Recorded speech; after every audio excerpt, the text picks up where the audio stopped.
times get tough, dreams get even tougher.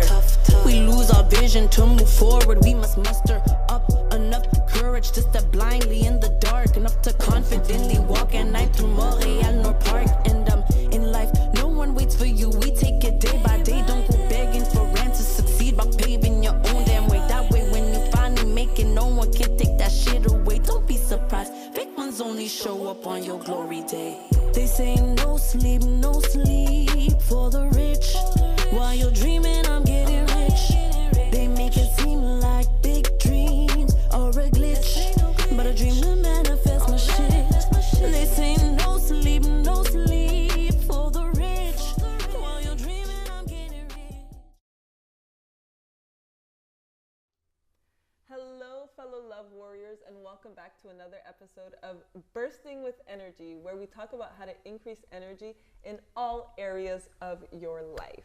So this season, I'm having experts on to let you guys know what different resources are available to you and get more into detail on what they do. Season 1 is the basics. So if you guys want to go back to the basics and you're new to the channel, go back to season 1. So let me introduce my guest today. I have Opal Ashley with me. I want her to tell you her title because I feel like I went on her page. We'll talk more about the titles I saw, but introduce yourself to us. What is your title officially? How would you call yourself? So I think before I'll even speak about how I call myself, I feel like just making a small segue on the theme of shape-shifting. And so you guys are catching me in this interview right in this transition of a shapeshift, and we can probably get into that a bit more earlier. So at this particular moment in time, I am referencing myself as Opal Ashley, and for the last little while I was referencing myself as Ashley Alchemist.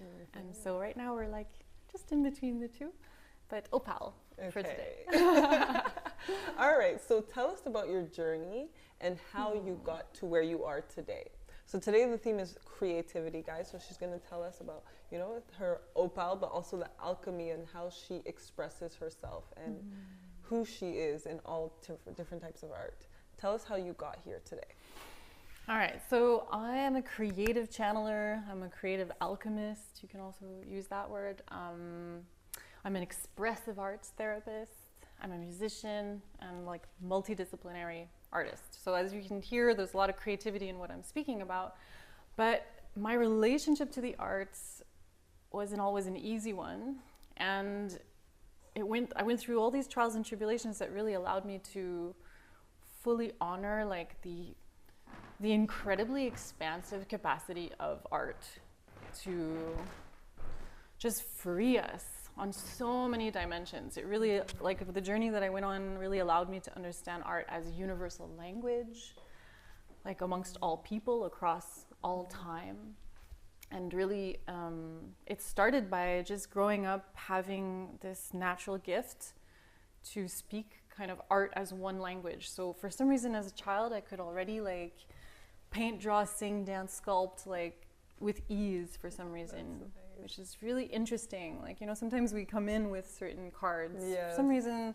Certain talents. And for me, it didn't feel like a talent. It didn't feel like I had many talents. I feel like it felt more like it was part of you? It felt like a language I spoke. It felt like art, and for all the dimensions of it, was a language, and I could speak it for some reason. And it took me a while as a child to realize not everybody speaks art, you know?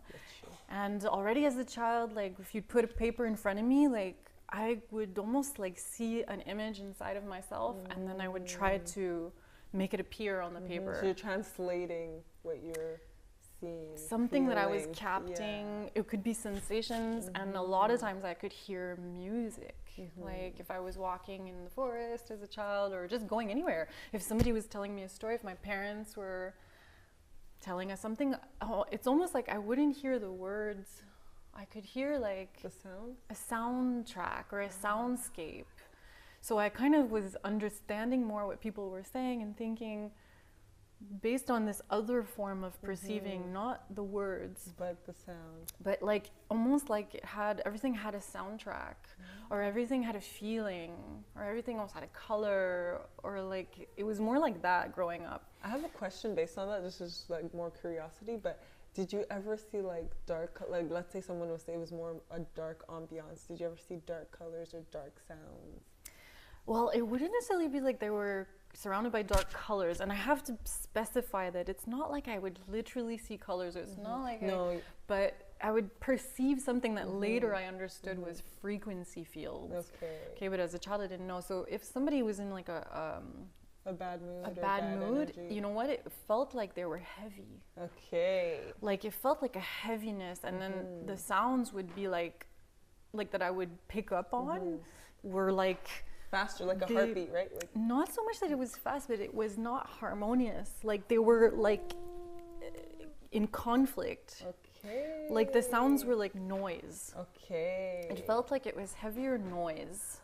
Whereas if somebody was like in a really beautiful state, then it would feel like almost like sunlight. Yeah, like, or a flower. I was picturing when you said a flower blooming, like opening up. It gives that feeling, right? But I would just get this right off the cuff, and it took me like a very long time to start to understand like what is going on, like, and to realize that others were not perceiving these. We're not perceiving what I was perceiving was also like a really, I remember like growing up, and that was a very jarring. It was a challenge. It was a huge challenge because I felt like an alien.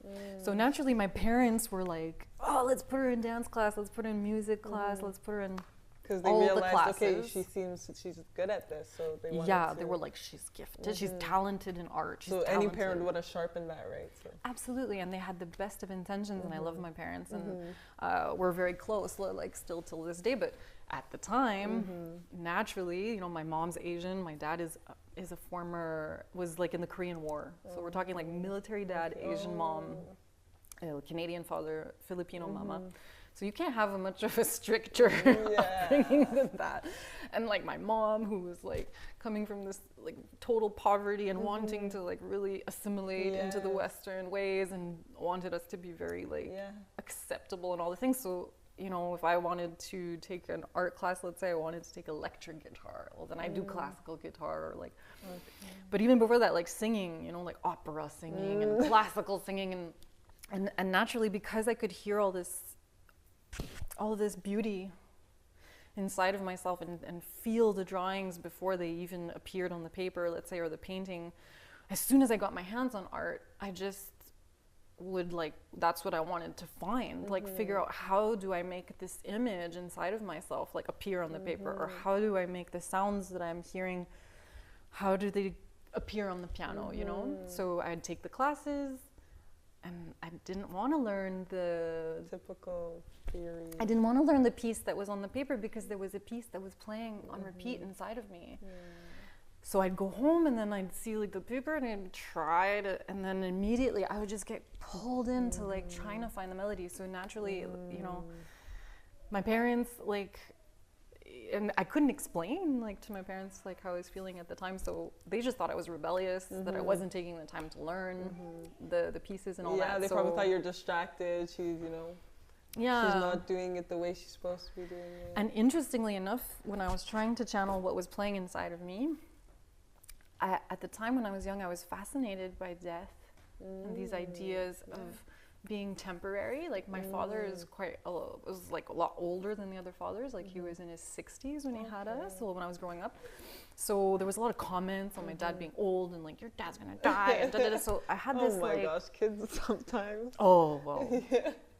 So I'd be like, or like, they're like, why is your grandfather picking you up? And I'd be like, my grandfather? Like, and then I'd see the dads of the other kids, and I'd be like, my father's gonna die? Like, so I had this like curiosity for death, and somehow I think that brought up that what I was hearing musically inside myself was like nostalgic, or had like melancholy.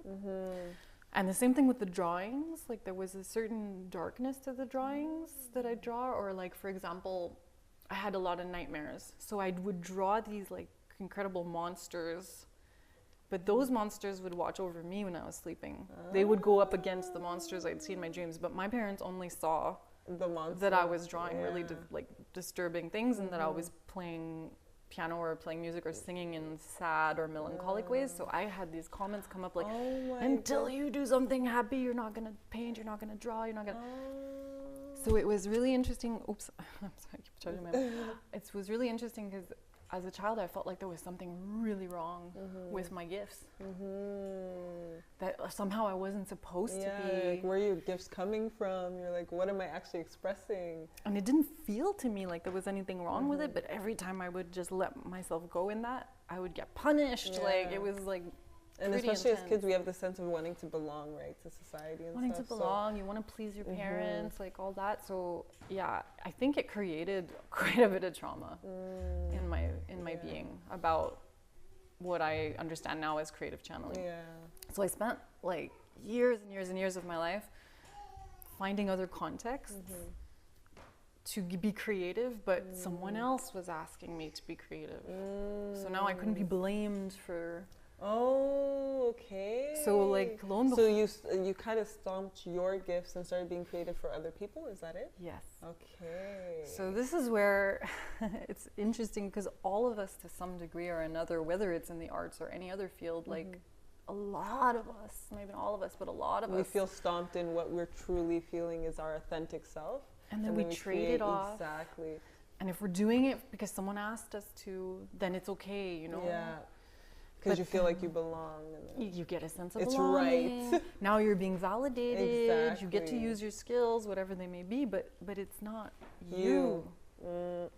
So like many other people who have these kind of, this type of, like basically this ability to perceive like frequency fields or energy or emotions or like, that is inherent of really empathic, hypersensitive people. Yes. And, I agree with that. And that's like actually like a superpower. It but is. In our society, a lot of times we speak of, instead of saying you're super sensitive, we're saying you're oversensitive, you know? Like you're hypersensitive or overstimulated, active. And then we think it's something we have to correct. No. Instead of just teaching someone to, well, that's amazing. Yeah. It's your weapon, it's your tools. It's your tool, it's your gift, it's your treasure. Yes. It's like this magnificent samurai sword. Okay, if you don't know how to use it, okay, you might accidentally wreak havoc. It's like a knife when you're cooking. You can either hurt yourself or you can make the most delicious meal. Exactly. And what do cooks do? Like they go to chef school and they learn how to like, you know, they're incredible with their tools, right? So whatever tools you got, like if you don't want it to turn against you or turn against others, you got to learn how to maneuver it. Exactly, but if we're stopping that, then you don't really get to learn how to maneuver it, and it becomes a danger to you. It becomes a danger to you, and it's a very difficult path because then you keep hating like fundamental things about yourself. Yeah. So there was this whole like many years of my life where I was like hiding all these gifts behind other things, and the other things were also never really fully asking of me like what I was actually capable of. It was always like smaller or whatever. Luckily I had a lot of like really amazing teachers throughout my high school who kind of picked up on like, oh, this kid's like in another little world there. Let's see, like, and then through them I got to do like really elaborate projects and things that where I got to test out some of my curiosities without feeling judged, but still it was very like hush, and I wouldn't tell anyone that I could feel things and hear things and see things. Like it took a long time before I came back to that. But what this sparked, thanks to my parents, this sort of like incomprehension, was an obsession with human potential. It was an obsession to understand like why are we all different? Yeah. Like how come I can feel this but that person can't feel this? Like how come I can run like crazy and do all these marathons and then this other person can't? Like struggling with it. Yeah, I was always like kind of puzzled and then I started to be interested in everything related to like people with extraordinary gifts and extraordinary skills, just as people who seemed limited, like interested So you became me. Basically interested in the human map. The human map and the individual map. Yeah, human potential, human map, like everything that had some form of explanation to give us on human potential and what dictates a person's capacity or sensitivities or gifts versus another. And this led me into being quite obsessed with neurosciences. And that led me to understand, oh, like what's a super empath? What is someone who's a hypersensitive? What is like, in my case, I have a neurodiversity called giftedness. I was like, oh. And can you explain that for the audience that does not know what it is, but maybe resonates with what you're saying? Yeah, so giftedness, first of all, there's a lot of people can be very, very gifted. That's for sure. Everyone has a gift. Absolutely everybody. So we just need to understand that we're talking here in terms of like a variation of brain models. Exactly. Everybody's brain is neurodiverse. Everybody's brain is different. Yeah. When we really want to go into neurodiversity in particular, it's when the distinction is between a brain model and another is distinct enough so that that person learns, intakes information, and communicates information in a different way, in a different enough way. Yes. Okay. So that they would it's like require. It is truly, but there's like, and it's also related to evolution. Like you know, when we're talking neurodiversity, it's kind of like the natural thing that will occur in our particular species that is a genetic mutation. So all types of like evolution is genetic mutation, right? So there has been this like mutation that's coming up. It's being discussed more and more. It was understood as only 3 to maybe 10% of the population that have it. Although I sincerely believe there's many more. We just people don't know. Touch on that.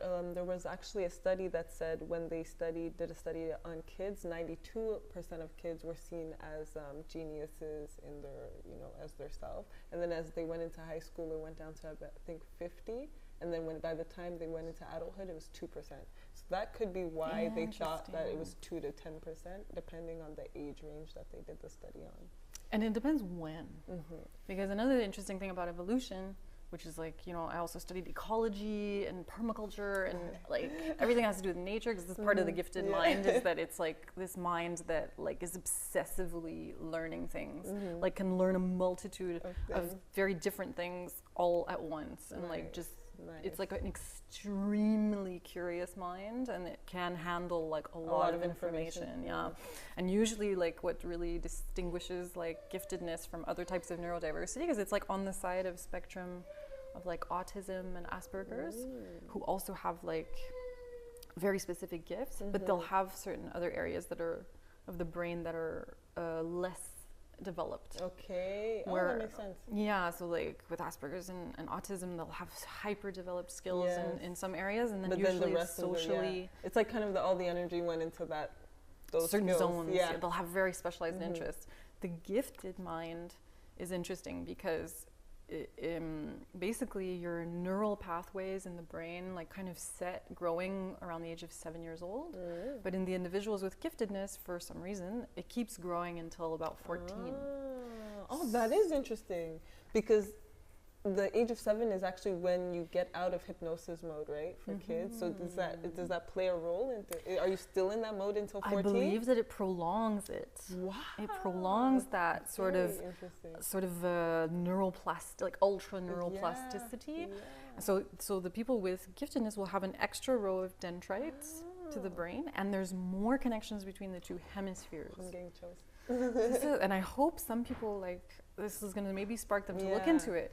Now, what does that mean? So you have a brain that's like super lit up like a Christmas tree, and if there's more connections between the two hemispheres, there's less distinction of the self as an individual. There's less differentiation between the left and right hemispheres. It's a more blended experience. So it's more harmonized. It can be, because we'll get into the difficulties that come with that brain, but it can be a way more harmonized brain. Because most of us are trying to get that harmony between the two, right? Yes, that's what's interesting, and that's why we're talking about evolution here. It's a genetic mutation, I believe, that corresponds to a lot of the destruction that we're seeing in the world, that comes from this like continuous impression of separation. Whereas the people who have this particular brain model view pretty much everything as an ecosystem. Like, I feel like you are me.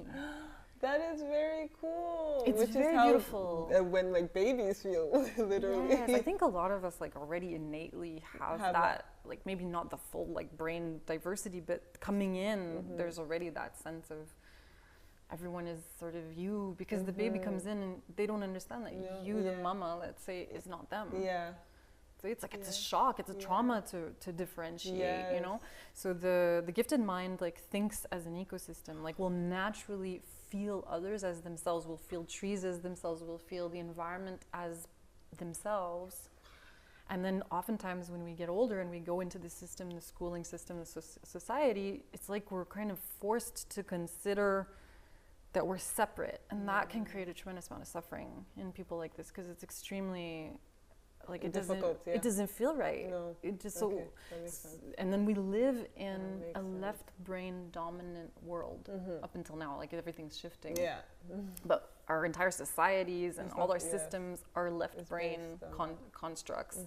So for the gifted individual, the super empath, the hypersensitive, it's very difficult to find your place in that. it's so uncomfortable. It doesn't correspond. So anyways, like one thing led to the next, and then finally, you know, I was starting to kind of pick up on, you know, This is where we live. This is like, I'm not like, there isn't something wrong with me. Like, in fact, like I'm picking up on a certain truth that the other person can't see yet. And because I was really obsessed with how nature does things, since my mind is very ecosystemic, and I mean, the most beautiful art that exists is nature. Is nature. Like, you can't find more beautiful examples that art is just what we are. Yeah. Then just look at everything that nature is. And yeah, in nature, like things develop like a mutation when they've been uncomfortable. If you take a plant or something and you put it in a really uncomfortable environment that doesn't suit them, it takes like a couple hundred years. Yeah. But it mutates, High chances of genetic mutation. So you take humanity. So that it can adapt to the environment. Well, yeah, it's evolution, right? And so you take humanity, you know, 500 years ago, there was this big ice age that occurred here, and well, it was like a mini ice age, but it was when we were starting to be like more sedentary, starting to live off of agriculture, starting to like settle as a humanity, as a species. And then it's as if, like, you know, across all different belief systems and people, there was always like this notion of a sky god and an earth goddess. Okay, so we associated nature and earth to the female, the feminine. And so when this ice age occurred, it's like as if nature turned its back on humanity.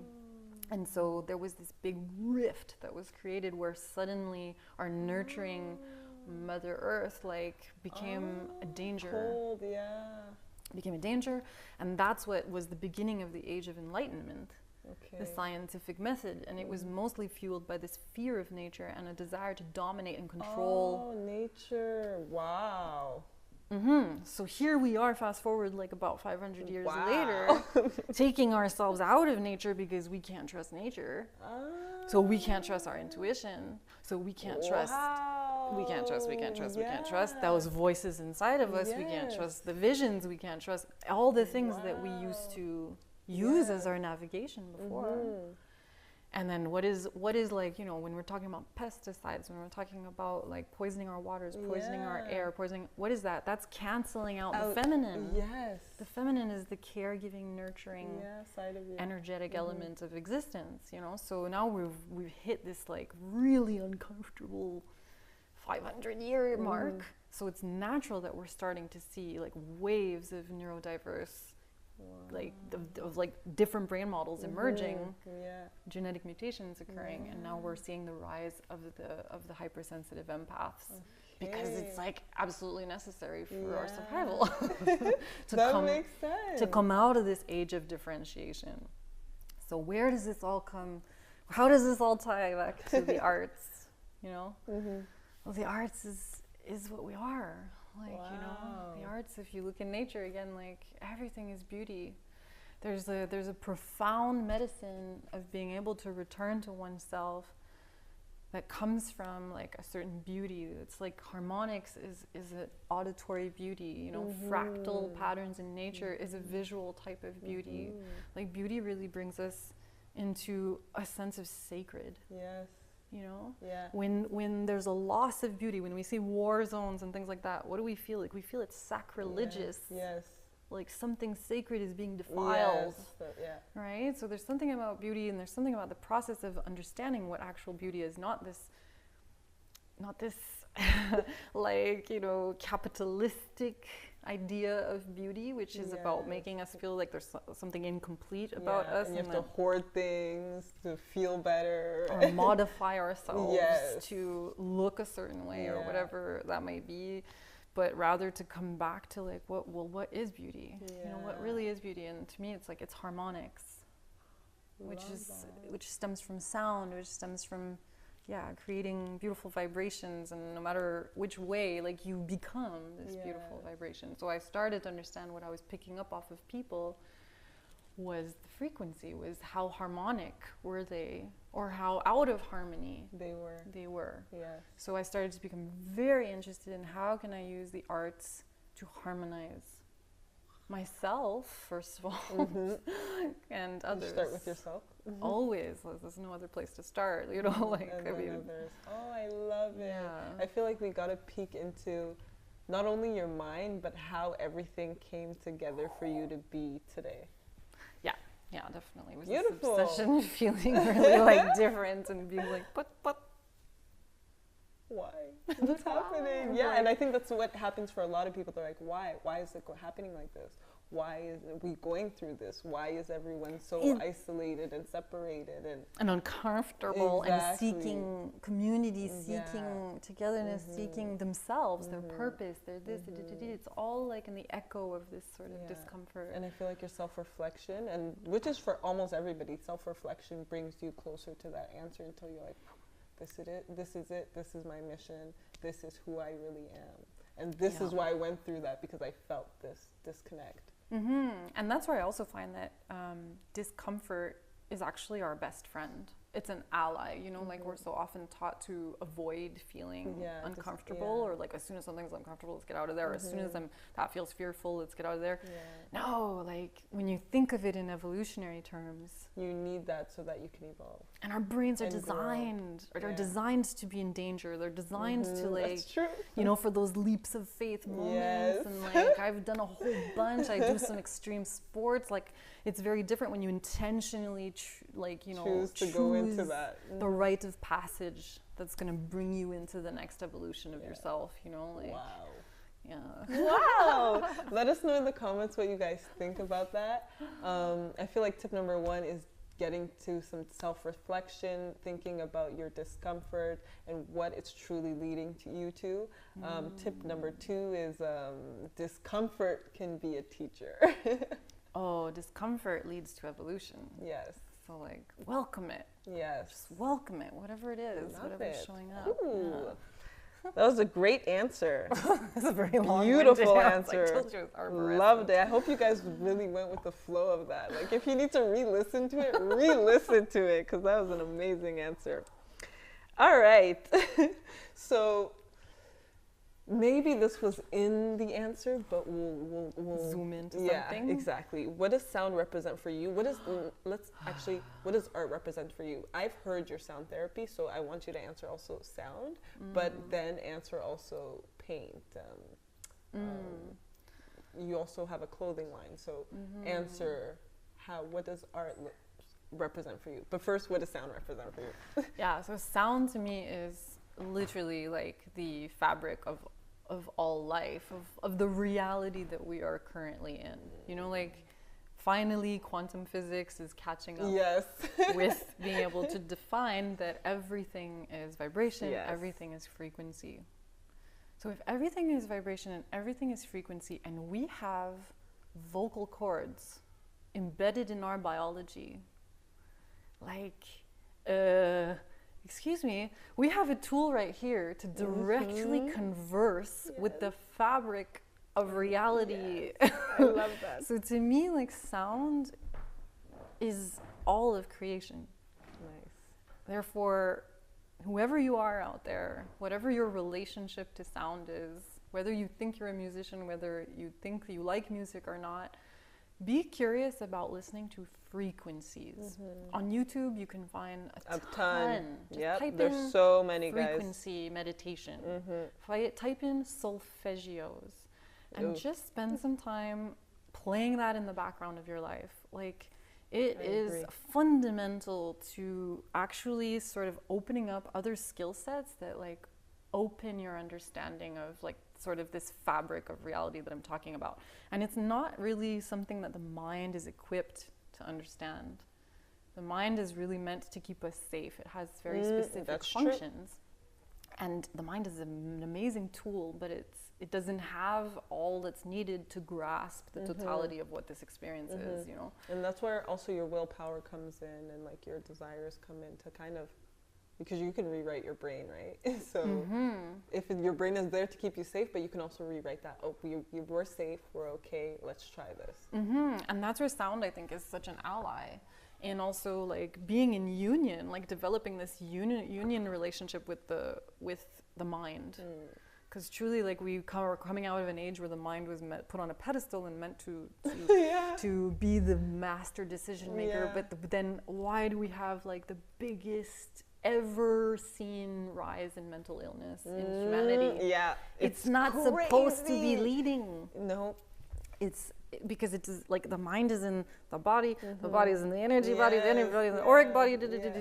So what has the biggest perspective? It's not the mind, but we're giving it this overcharge of like letting it lead. And so sound, I feel like, really is a great way to like actually let the mind relax. And even our vocal cords, like something as simple as humming. So your mouth is closed and you're just making a sound through the nose. So like hum as often as you can. Like humming really like vibrates a certain frequency within. And I remember we talked about in season 2 breath work. One of it was humming, and it just calmed down your vagus nerve. Like yeah, that breath work is amazing. Well, it calms the vagus nerve, but it also tones the vagus nerve. And your vagus nerve, maybe you guys touched on that in that particular episode, but it's connected to all of your major organs. In women, your vocal cords go from like have a plug-in from the vagus nerve like straight into your womb. Oh yeah? Yes. That's nice. It's extremely beautiful. Like that's why when you're giving birth or things yeah, like that, they say make sounds, it's a release vocal yourself. process. When you're creating the child with your beloved, like it's a sounds. vocal. We talked about that with the doula 2 episodes ago. Like it's a vocal situation. So like there's a lot about creation that's connected to sound. So like just humming, for example, if you hum for 2-3 minutes, there's specialized cells in the back of your nose that will release nitric oxide, which is an immune system booster. Tip number 3, guys, hum. Hum in the shower, hum when you're doing dishes, hum when you're driving. Oh, love it. Open those vocal cords and receive the vibration of your own voice. Like your vocal cords are completely unique. Like no one else has the same vocal cords, and they're specifically designed to harmonize and tune your nervous system, your energy. That's interesting. I feel like it goes into play with the throat chakra, right? Because your speech, your mission is completely unique to you, right? So that's why maybe we have those unique vocal cords so that you can release what you're supposed to. Absolutely. And the more you get to feel just the vibration of your own voice and start to receive other vibrations, so if you're listening to frequencies and solfeggios, something else happens. You develop, and it's related to this throat chakra comment that you made, and it's directly linked to your ability to listen, your ability to hear. You know, when we're feeling lost and we're looking for our purpose and we're looking for ourselves, it's because we can't hear ourselves. And of course we can't hear ourselves. That makes sense. Like, what did I say? Those people that were feeling, that had bad energy, like not bad energy, but noise. It was noise. Yes. We are living in an ocean of noise. We are. Because we're living in an environment that doesn't suit us. So if you want to develop the capacity to hear yourself beyond the noise, this humming, listening to frequencies will hone and sharpen your capacity to hear yourself and really subtle things. And what happens when you increase your capacity to hear, you increase your consciousness. You increase your level of awareness.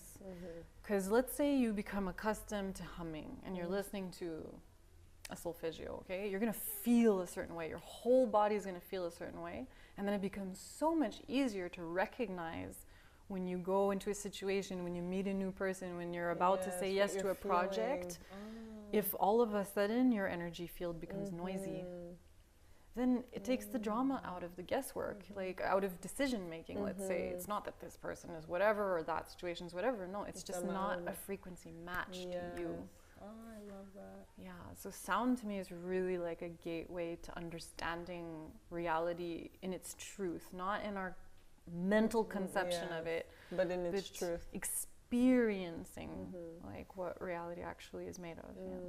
I think that helps answer a lot of questions that you may have. Do I do this? The decision making, instead of it being in your mind, you now feel it in your body. You're like, am I out of tune or am I in tune? Oh yes, and alignment, tuning, like these words like, oh, that sounds right. Yes. Or it's a sound decision. These words like have an origin, origin in truth. So that's the tip number 4, listen to sounds that help you find that calm within you, that help you hear your voice, your truth.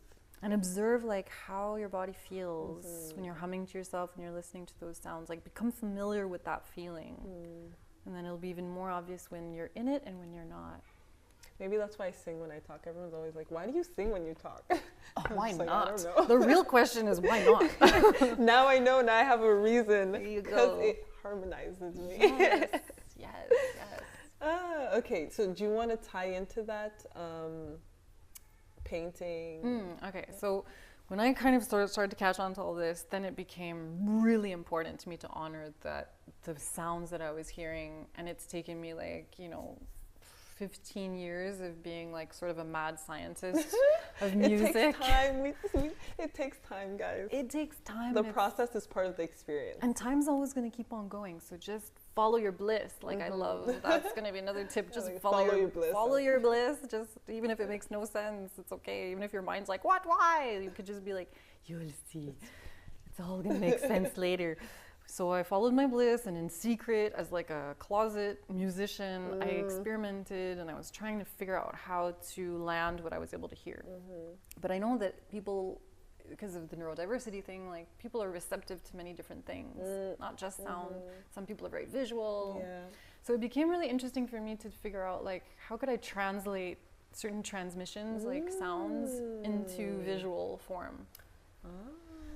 And I'm saying that it was an idea. Wow. It wasn't really an idea. It's something that was shown to me to do. Okay. Just like everything I'm doing in life, I'm kind of picking up on a request. Yes. And then it becomes like an obsession. So as the music was really starting to become what I feel like it was meant to be, and people were starting to hear it, people were starting to have incredible responses to the music, like crying, releasing emotions, like feeling like their own throat chakra was being opened just by hearing all the stuff that I was able to create. Then I was like, what happens if I infuse the sound into paint? So I got interested in the work of, Yamamoto. He does like consciousness of water. Okay. So he's a Japanese like pseudoscientist that just decided to... Yeah, the one that, did he find the energy in water? Well, memory in water? Memory in water, okay, yeah. Yes. So he took photographs of like the molecular structure of water. Yes, if you yelled at Yes. it, if you sang in front of it, and you could see that depending on the intention and the energy sent towards the water, it changed its molecular structure. So this was really interesting to me because when you're painting, you're always mixing water into your paint. So I got really interested. Never thought of that. Yeah, I got really interested in fluid art for that reason, and I've always been a mad scientist, so chemistry has always been something I really loved. So there's a form of fluid art that's chemistry fluid art. So you're basically mixing chemistry to give a behavior to a color, which is already really, really interesting and cool.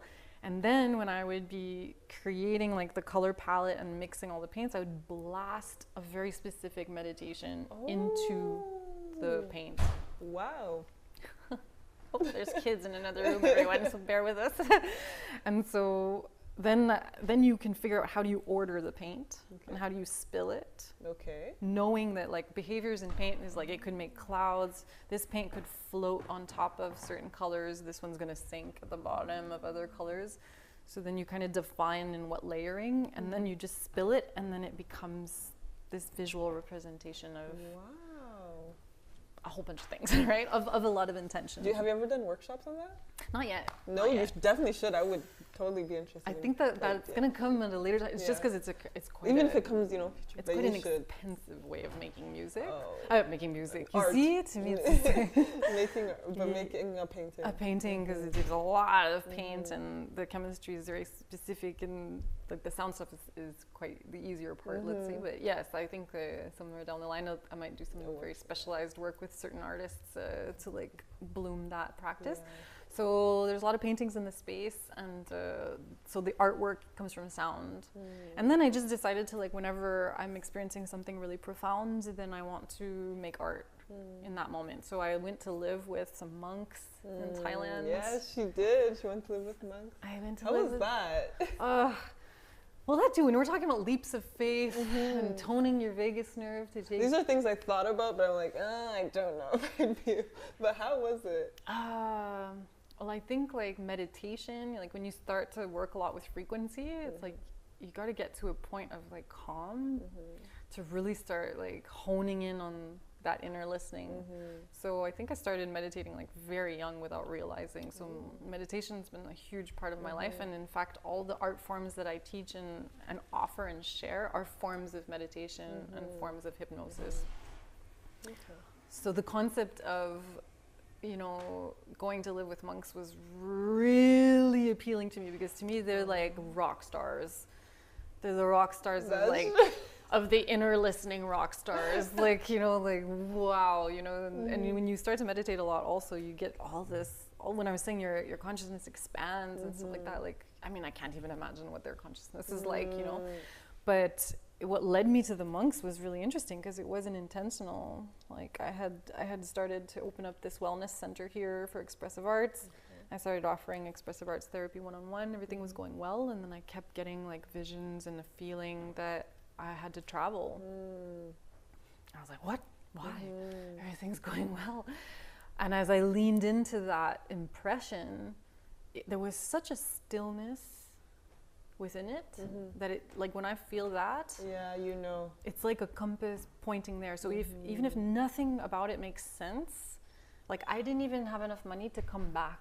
I only had enough money to like get a plane ticket and leave somewhere. I didn't have enough money to come back, so I was like, but it was so still. I was like, okay. And the plane ticket was to like Austin, Texas, and I only knew what was going to happen within the first week of being there. Then I was like blind. See, that's a real leap of faith. Real leap of faith. And then I have a space here that I have to continue to afford, and then so then it made me open the space to other facilitators and share the space, which is like was the other aspect of that calling that I was like, like it became a necessity, you know, like necessity is the mother of all invention. Like, so it put me in many different situations of necessity. So this like incredible inventiveness came through. And somehow, from Austin, Texas, I ended up in Thailand, living with monks for like 2 months, and I lived in Thailand for 6 months. Wow! Yeah. So, yeah, that was the. But see, anyways, all this circling back to the artwork, coming out of that experience, I made these beautiful drawings for the first time, like on black paper, and I'm actually wearing one of the. I'm actually wearing one of the drawings now, which I've turned into clothes. Nice. So that too, it's artwork, like guys. trying to think, like when we were talking about a burst of creativity, is like how can you know, art is a universal language. So if the artwork came from this incredibly meaningful experience that I had, and then all of that went into this illustration, it's just this one drawing that I have. What do people do, like, massively? They shop. People shop. So it just turned into this thing where, like, wow, if the art that I make, if the music that I make is love, is like this thing that can open a person, or hopefully, I'm not opening anybody, but when someone's ready, like, can help them bloom into more of themselves, then how incredible to imagine to surround a person in love through wearable art. Wearable art. So that is where I'm at in the echo. Yes. And speaking of echoes, like, that's also maybe an explanation as to why my first therapeutic music album is called Echoes of Creation. You guys can check it out, Echoes of Creation. Yeah, it's just that's that's what we are. That's what everything Wow, is. I love that. That's what we are, echoes of creation. I agree with that. All like echoes. You're another type of echo, Yeah. you know? Yeah. Like you have something like no one else is gonna bring, and you have something that no one else can bring. So, you know, when you start opening up to that and really being curious about that, then it's like endless what can happen from that. It you is. know? Wow. Love it. Incredible. So much to share. Right? Okay. Now let's take away from your journey. What can someone expect, like when you're doing a sonic? Because you did do a sonic experience for one-on-one client, for example, or a sound therapy session, or sonic hypnosis, right? Because they do go into a trance or of some type. Yeah. So when I did my certification in hypnotherapy as a hypnotherapist, again because I was obsessed with neurosciences and the mind and the subconscious and it was interesting because I could really resonate with hypnosis, but I kind of really felt that the way it's being taught, I mean, this was developed in the 50s, it felt a little outdated. Because, you know, when you're learning hypnosis, they kind of give you these scripts and then you're supposed to talk something. Okay, and what is the thing they emphasize the most is you really have to believe what you're saying for the client to have a transformation. What is that? Let's just translate that. After this entire mind-opening conversation, unless you really believe that, so it's the intention you're carrying, not the words you're saying. And when you start to work with like sound and frequency, like I said, when I was listening to people talk to me, I wasn't hearing the words. I was picking up on the frequency of the information coming from their field, which is why like I sometimes let's say in partnership, it can be challenging to be with me because like I'm a radar. I know when someone's being authentic or lying or whatever. I'm not trying to, but it's just it's as obvious as if they turned orange and then they were blue before. Like, you know, it's a frequency. So it really got me thinking about developing like the yin version of hypnosis. And like through the feminine wisdom, because when we were, words are the language of the mind, and the mind is a very structuring force, which is inherent to the masculine. So you wanted to get out of the masculine more into the receptivity of it, right? The feminine. Of the feminine, and the feminine is like water, is the domain of the subconscious. So I was like, well, what would be hypnosis like? Through like directly to the subconscious, not passing through the mind to then wiggle our way into the subconscious, direct. And what I was saying when we were talking about what is sound, sound is the direct conversation with reality. So I started to develop this sonic hypnosis. Echoes of creation. So sonic hypnosis is really coming into like, I've honed this sort of expertise on like what kinds of sounds and mostly what kind of voices bring up certain feelings in a person or speak to your cells, like the cellular memory, or the sort of, now we know that memory is like everywhere in the body, and even we're starting to think that it's not even in the body, it might be in our field. Oh, okay. But isn't epigenetics starting to come up with it's in the body? Well, but it does make sense in the field as well, but epigenetics is just yes, epigenetics is at that point, but there's also other like researchers, and now there's other things, because I mean, you know, that's the point of science, is to continuously question every new theory, leading us to the next bit of understanding. So we don't really know exactly, but we know it's not here, it's everywhere. Little. That's quick and amplify. It's okay. We continue? Yeah, we'll take a 5-minute break after the question. Okay. And so, where was I going with this? Oh yeah, so the sonic hypnosis is really an experience that I've crafted, where I'm sort of inspired by certain plants, what plant medicine does to rewire trauma. Wow. And notably psilocybin, so magic mushrooms. Like, plants are our allies. We have all the receptors in our body and in our brain to receive the consciousness of certain plants. So when you're having a plant medicine experience, or even drinking herbal tea, you know, why is it that you can have mint tea and then you get the antibacterial, antifungal? Because it's transferring its own essence to you. So if there's this permeability, like, I like this notion of transference. And I like to think that when we're more and more tapped into ourselves as frequency, we can transfer gifts to each other. Yes, I love that. So I was like, okay, let me take the concept of like, you know, hypnosis, this concept of transferability between beings and nature and people's neuroplasticity and adaptability, and the fact that we can listen with more than just our minds and develop this sound experience, so a sound journey or a sonic trip that I call it, by which like I'm just sort of creating a lot of different soundscapes and that bring up a lot of different feelings and emotions, and like, and sometimes it can feel scary, sometimes it feels uncomfortable.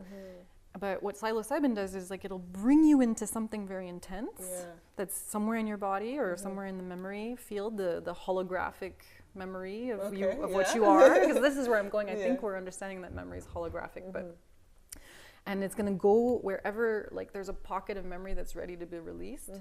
So you're going to start feeling really intense, and then the medicine of that plant's going to swing you into like this like expansive like feeling of like euphoria and all one. You know how I'm picturing it? It's like, okay, so we've talked about blockages in season 1 and 2. I feel like it's experiencing the release of that blockage. Instead of just getting the blockage, like, you know, it's removed, it's cleared, you're experiencing that release. Yes, and I like when you're saying like the experiencing, because sometimes I think that there's like a release, but what we're not totally getting is that the release is about an integration. Because like trauma or anything that's like, the integration of a blockage? I've never heard of it like that. That's very nice. So like I like to think of the ocean, for example. There's the actual ocean, and then there's the waves. But the waves are the ocean. So it's like the peaks and the storm and all the things is something, but it's also like when the ocean gets calm, it's because it reintegrates. I feel like you've created a new expression. You know how we ride the wave? It's like, you are the wave. You are the wave. Yeah. And let it all be there, but understand that like if you want that storm, it's not just gonna, the wave isn't just gonna lift off and vanish. Like it'll reintegrate the ocean when the ocean calms.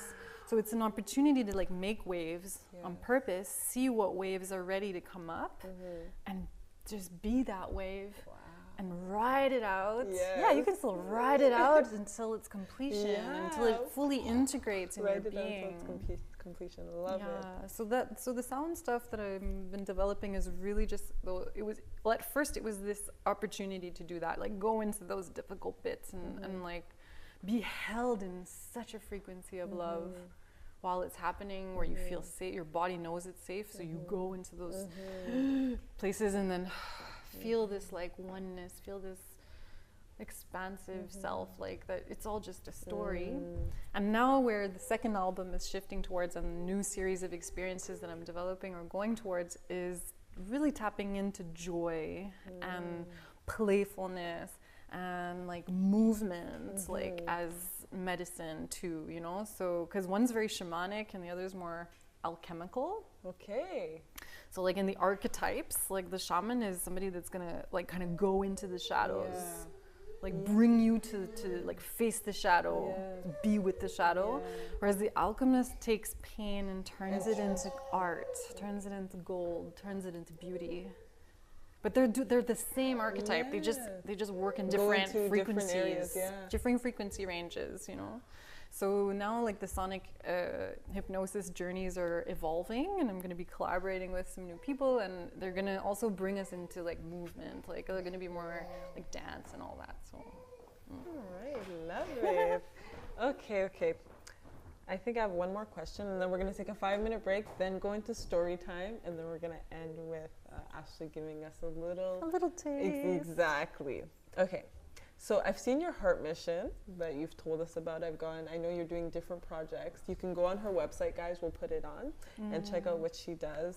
And we'll drop resources about giftedness as well, like links for those who are curious. You've also told us about the different ways that you help people to, which is basically raise their vibration, right? Is there any, well, we have talked about tips that they can apply right away. But how can we kind of like bring it all together, your mission, what you've told us about, and raising vibration? That's like a summary of a conclusion of everything we've said. I think it comes back to this shape-shifting notion that we started with. You know, I think above all, you know, we wonder like, what's my purpose? How do I find my purpose? What if the purpose is simply to live purposefully? Oof. That from one thing to the next, and that thing, let's just assume it's always going to change. Where from one thing to the next, you do it with meaning for yourself. You know, you do it with this love. That's the hashtag for the week, guys. Living with purpose. Your purpose is to live with purpose. That's it. And then no matter what you do, it's going to have a beautiful impact. Because it's full of meaning for you, whatever that is. And that can be as simple, like, you know, in permaculture, we learn to make our own toothpaste. When I started making my own toothpaste, suddenly brushing my teeth became an act of rebellion. I'm going to ask you for the recipe.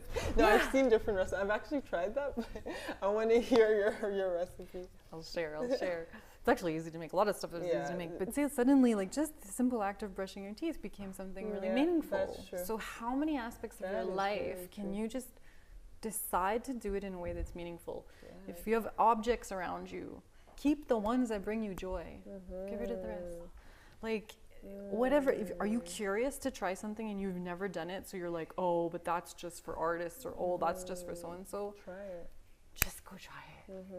Go try it. That's all. Like, really. And the more you do things that bring you joy, regardless of any performance criterias, like singing in the shower, you know, the more you do that, the more harmonized you are. And no matter what you do, if you're a harmonic being, you're gonna have a really beautiful impact on others. I love that. You know, so that's, I guess, the biggest takeaway. So in the question of like what happens in these expressive arts therapy sessions, it's literally like someone will come in and it's like a normal therapy session.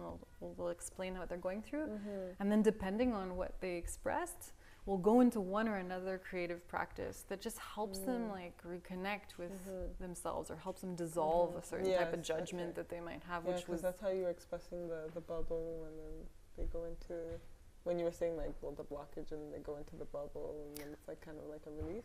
Yeah, or an integration, or it's like an allowing, like allow it to be there, and while it's there, like feel the whole thing. And then you go into that bliss and that oneness, right? Well, not necessarily, like not everybody's going to go into the bliss and the oneness, but like just allowing the space for that to be there just takes away so much judgment, takes away like it should be this way or whatever. And then that's where I'm leading back into the shape-shifting.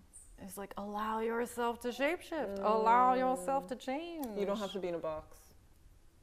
The only boxes are the ones we impose ourselves, really, you know? So that too, just being like, if something doesn't feel right to you, change it. That's all. And it doesn't mean that the thing is suddenly wrong, what it was before. You just changed. And change is normal, like, you know, without the judgment. So so I think it comes back to shape-shifting, and just follow your bliss and shape-shift as needed, and find beautiful little reasons behind, like reasons of joy behind everything you do. I love it. And invariably it's going to bring you to some form of creativity, because that is really like what our species is here for. Love it. Okay. Oh, thunderstorms. So we're going to take a 5-minute break, guys, and we'll be back with story time, and then we'll end with a little seance.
me pick the one I wanted. Not this one.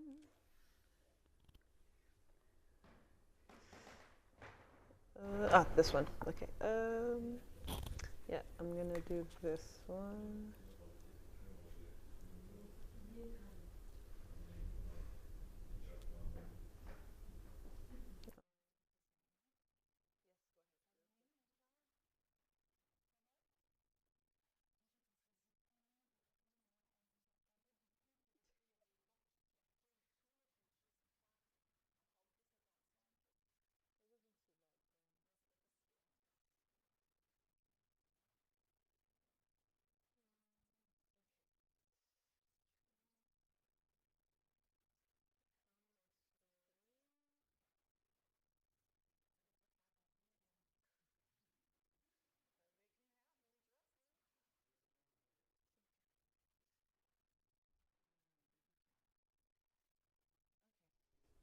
We are back, guys. So we're just going to go straight into one question, one story time because we are getting really close on time.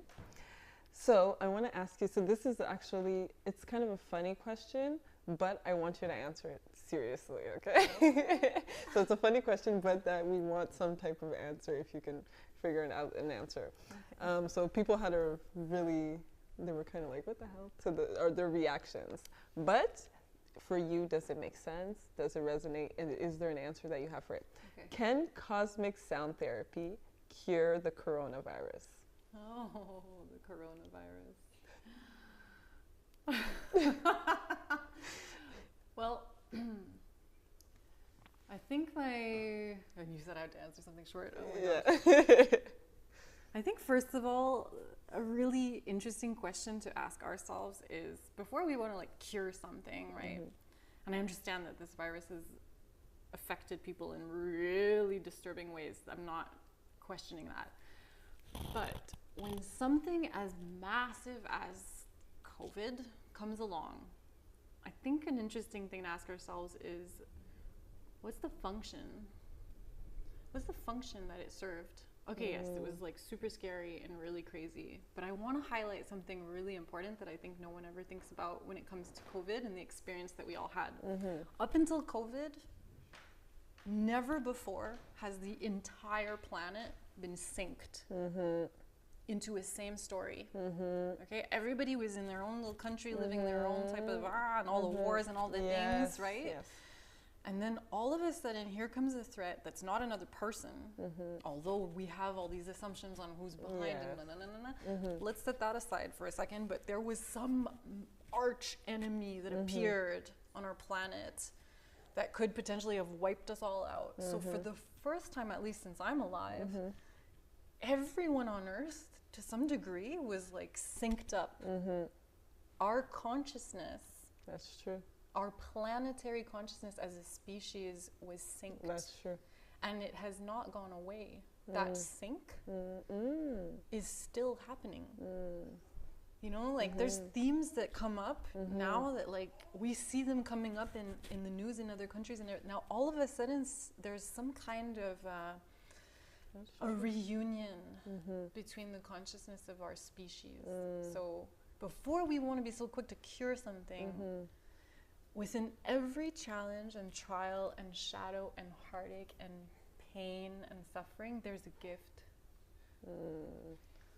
So what if the cure is to simply receive that gift? Love it. All right. That was a good answer. All right. Tough crowd here with their questions. Oh my gosh. Okay, story time. We're going to get opinion real quick from Brice and Kenzo behind the scenes, and then we're going to go to our expert and see what she thinks of it. So I got a good story, but let me read it. So yes, I was at, I'm just going to tell the story. Yes, I was at one of my worst in my head 2 months back. For a close year before that, I had negative thoughts in loops, feeling stressed out every day, unable to focus on my work, isolating myself. I didn't realize that I was deep down the hole. At the same time, I was helping a good friend who had been going through depression for 15 years. and we can't seem to find a cure after such a long time. I thought about a form of healing using bioresonance sound therapy to dislodge disharmonious frequencies within the body, much of which had caused blockages leading to ill health, physical and mental, emotional. Unfortunately, my friend only tried it 3 times, which was not enough to help with her deeply entrenched issues. But because I introduced her to it, I got my husband, who had tons of emotional baggage, to try it as well. I was impressed. The change in him shocked me. He used to be so moody and quiet, so disinterested in most things, including time with his children. But as the healing went along, in a matter of 2 weeks, he began to open up. And by a month and a half, he was talking quite a lot. He's no longer sulky, much more expressive, and best of all, it seems like he loves spending time with his kids. It's been almost 3 months and he's doing well. And our relationship has improved significantly too. By his 3rd healing, I decided to try. It was like I suddenly saw the light, that I was perhaps in mild depression before, but I did not realize it. In a span of a few days, 2 healings, I switched from stressed and brooding to relaxed and cheery, which shocked me because usually changes are gradual. Anyways, a lot of my sensations, a lot of it felt like sensations, waves of energy moving in my body, specific chakras that were having work done, visuals related to chakras that were healing, organs being needed, kidneys and intestines specifically. My children are doing it too because it clears energetic pathways, and I want to help my children with their teeth issues. This bioresonance is truly interesting. What do you guys think? So I want you guys to think of how it resonates with you, your opinion of sound therapy, and how she worked it into her life, and then give your opinion. No. There you go. Is this something that you guys knew about sound? Est-ce que je peux aller en français? Il va répondre en français. On est bilingue ici, guys. Moi, je pense que j'ai déjà entendu Sound Therapy. J'ai déjà vu quelques documentaires dessus. Je ne savais pas si ça marchait vraiment, mais I guess que quand des gens cherchent de se guérir d'une certaine souffrance, ils sont prêts à tout essayer et se donner le temps. Donc, je trouve que c'est bien de elle de s'ouvrir à plusieurs choses. Déjà, avoir proposé à son ami, après son mari, que lui, il a peut-être des problèmes plus profonds qui se voient plus obviously. C'est comme, oh, lui, il a des problèmes. Mais parfois, nous-mêmes, on a des problèmes d'un certain degré et on veut se guérir. Et là, c'est comme, oh, ça marche aussi sur nous. Et là, tu as vu le changement sur une personne. Donc, c'est comme, toi, tu veux aider quelqu'un, mais peut-être c'est toi aussi qui as besoin d'aide. Et en voyant que ça a vraiment aidé cette personne, ben, quand toi, tu le fais, tu es comme, oh, j'avais aussi besoin de l'aide. Puis ça a aidé comme 3 à 4 personnes, tu vois. Donc, je pense que c'est vraiment cool de parfois avoir l'expérience sur quelqu'un d'autre pour pouvoir vraiment aller à 100%. C'est tout. Did you know about sound therapy and what resonated with you? Ouais, moi j'ai quand même une notion de sound therapy et ça c'est plus du côté de la vibration. Ça c'est quelque chose que quand tu regardes la construction de la majorité des églises, c'est son dôme et puis c'est pas comme ça pour rien du tout. C'était une affaire de son qui avait un rapport pour pouvoir guérir en fait dans les églises. Beaucoup de monde ne prête pas attention à ça. Il y a ça. Et il y a aussi le côté où il faut regarder un petit peu comment la musique a comme des effets sur nous. Tu écoutes un certain type de musique et puis tout d'un coup tu es dans un bon mood, un bon vibe. Ça te ramène à des moments.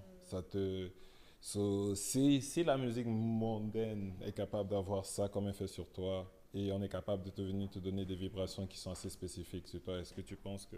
moi, je pense que juste en faisant cette déduction, j'arrive à comprendre que oui, les vibrations et puis le son sont des affaires qui peuvent nous aider à guérir. Et puis on ne connaît pas très bien le corps humain parce qu'on a tendance à croire que... des fois, le monde, j'ai fait des lectures ou vu des vidéos qui expliquaient que quand tu tombes malade, c'est parce que tu es débalancé, tu peux avoir un débalancement psychique.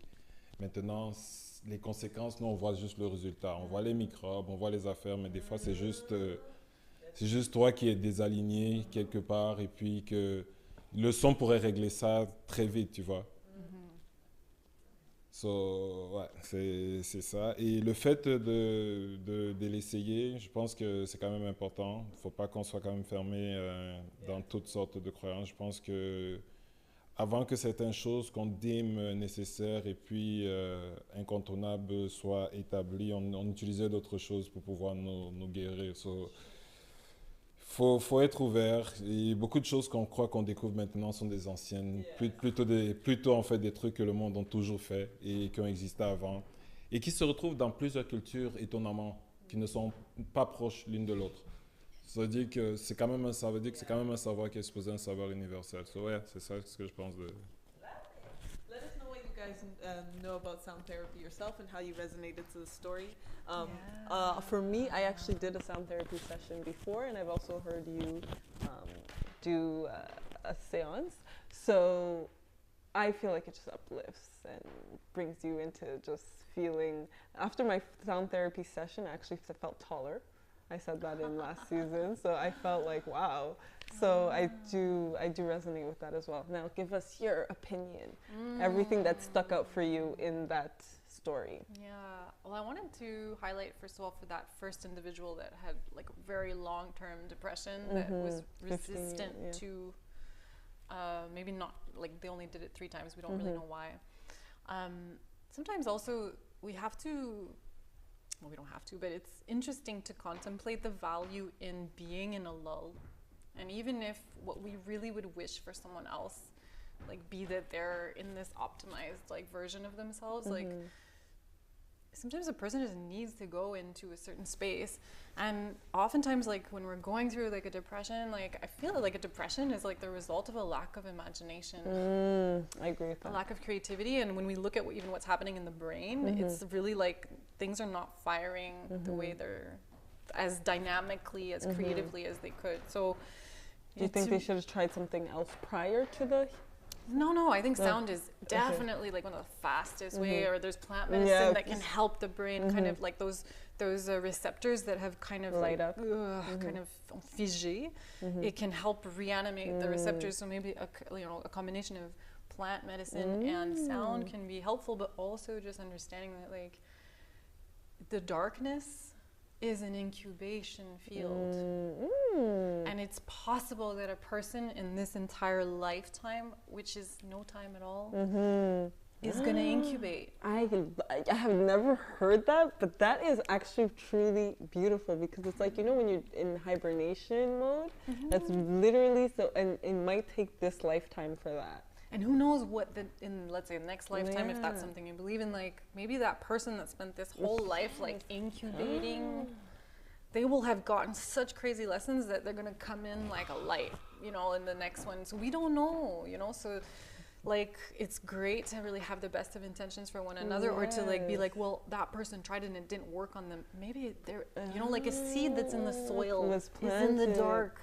If you try to bring that seed into the light too soon, the seed's gonna burn. Yes. Maybe that person didn't germinate into the readiness of receiving that, you know, so.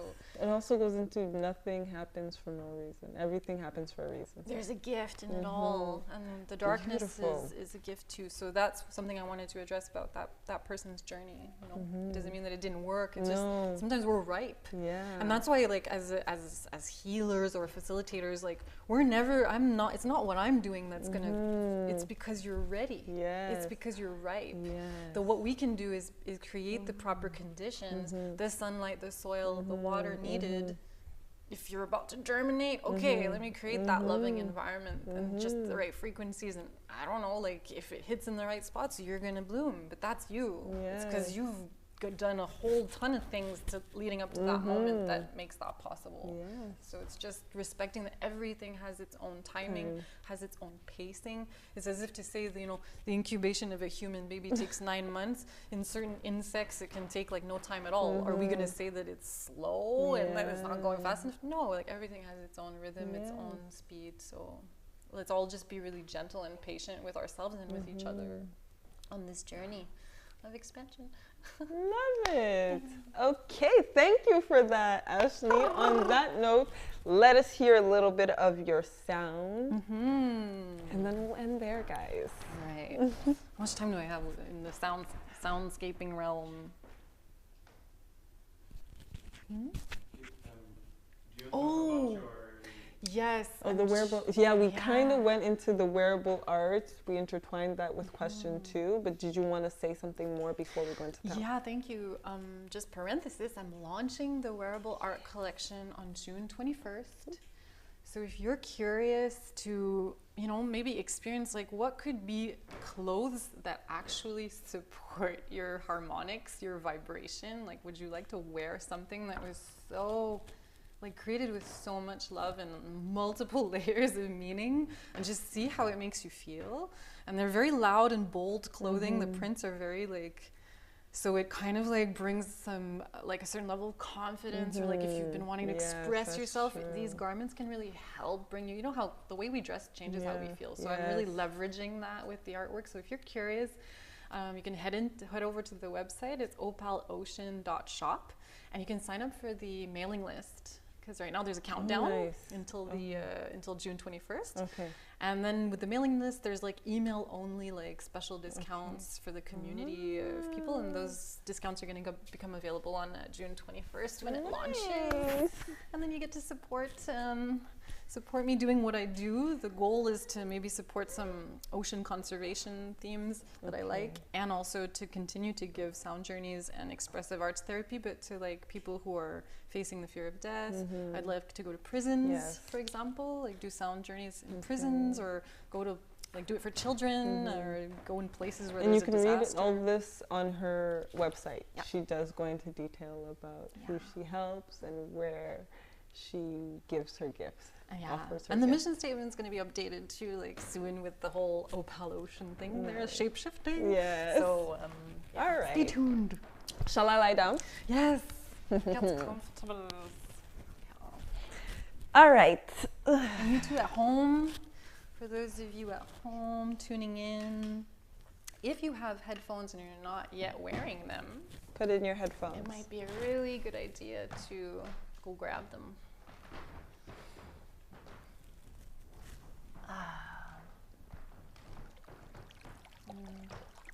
What better way to start tuning into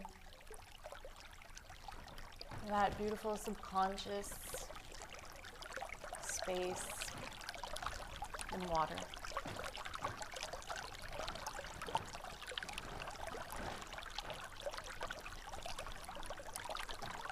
So maybe some of you are grabbing your headphones, putting them in. For the others at home, just finding a really comfortable position. I'm turning on my mic.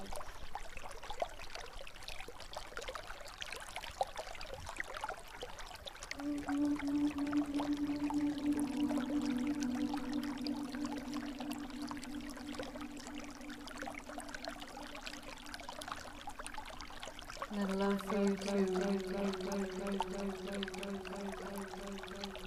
just take the first deep breath. Deep breath into the belly. Exhale from the mouth.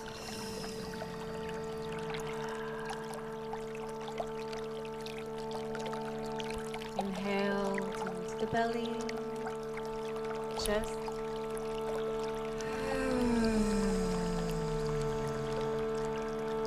Exhale.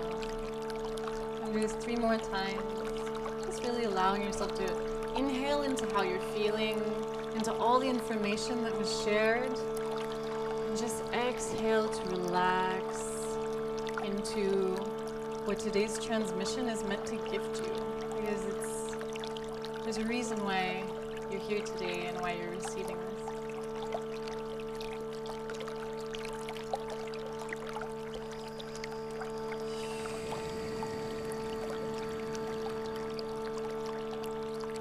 Maybe with that exhale, inviting this notion of yourself as frequency, as vibration, just allowing it to come into your awareness and to start being sprinkled across your human experience.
could listen to that all day. I do sometimes. Oh my god. I'll play this in loops all day. Just creative mood. Usually